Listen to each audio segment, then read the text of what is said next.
Hey guys, now that the Catacombs update has been out for a few days, I'll talk about some tips that can hopefully help you out not make the same mistakes I've seen players already make, and just hopefully give you a better time in the dungeons.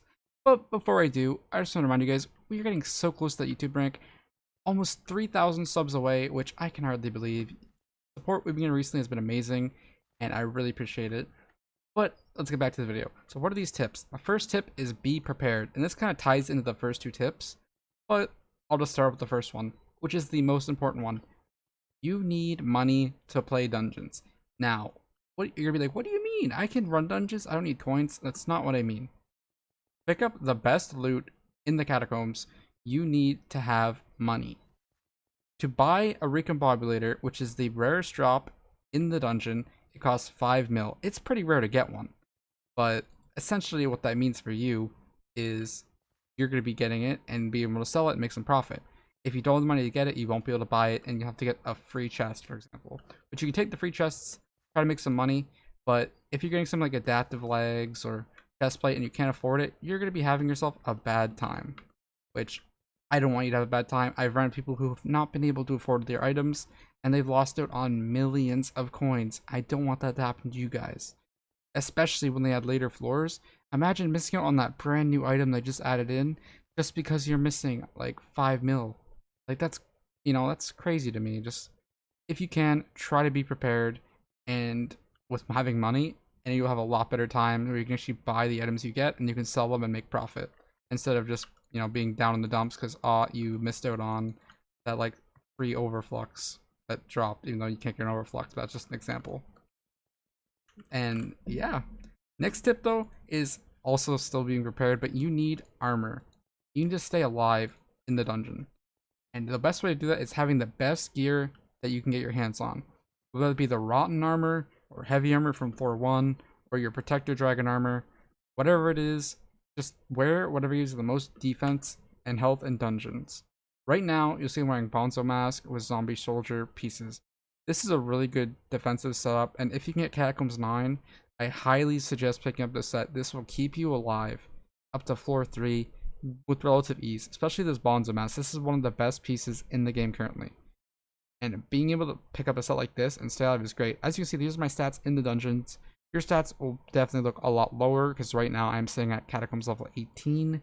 So that's going to be quite the difference in stats, since right now I'm getting bunch of extra stats that you might not be getting, so keep that in mind. But you will still be pretty tanky with that set on.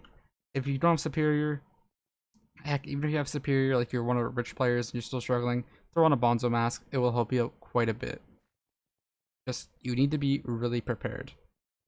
Now, what is my last tip is have fun. And you're like, what do you mean have fun? It's another grind fest, Ice.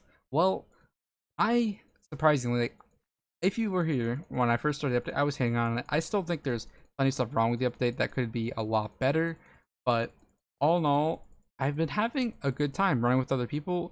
It definitely bringing back a lot of joy to the game. It reminds me of running dragons when they came out with the boys, essentially. That was really fun back then. I don't know if you guys were there in like those olden days when I was a small boy, like 1,000 subs, but those were the days back then.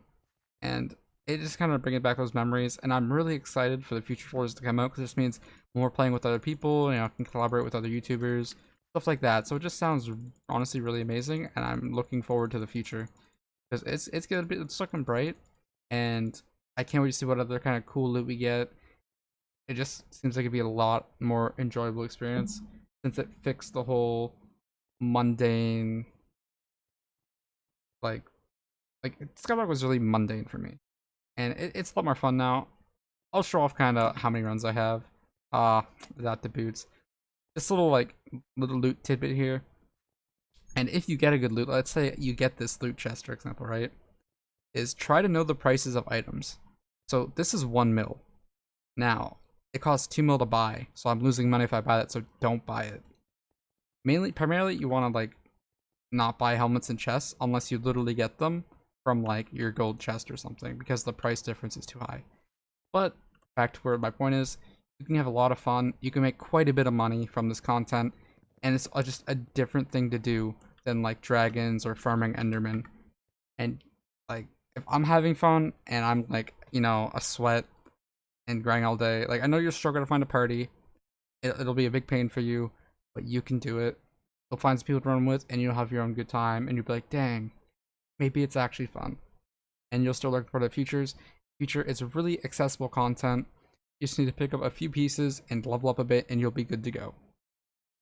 But I think this video is stretching on a little bit too far, and I hope this little bit of information from Dungeons helps you guys. And yeah, I think that'll be it for me. I will catch you guys another time, probably for another video or stream. Stay tuned for that. Bye, guys.